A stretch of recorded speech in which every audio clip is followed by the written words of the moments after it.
Hey there, it's Tuesday and you're welcome along to the show.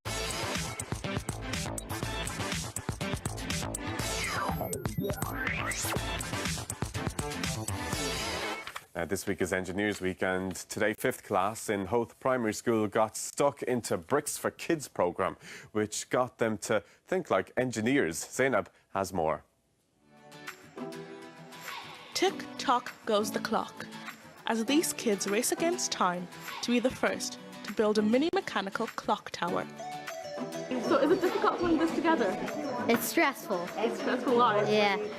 It's just because these two, I put them that side, and it's really complicated. It's all part of Engineers Week. Many kids around the country will be learning exactly what an engineer does.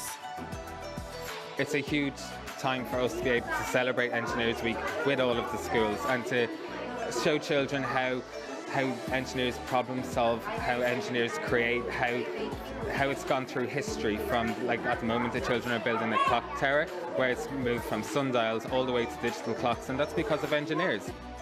Whether it's computer software, household technology, or even just big buildings, knowing the basic skills it takes to be an engineer is very important, and it can also be a little bit hard to wrap your head around.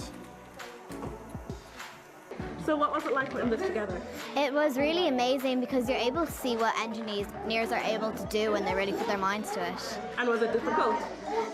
I wouldn't call it very difficult, but you did have to concentrate very hard because there were a lot of different gears on it. If you mess up one part, you're messing up the whole build. And have you had to start over again? Yes, once. And it's really frustrating because everyone's on like step 15 and I'm on step like 9. And would you like to be an engineer? Yes. Why? Because I think it would kind of give other girls an inspiration to be engineers as well, and I find building quite fun as well. Building mechanics using Lego may seem like a simple task, but it could also be the first step in building engineers of the future.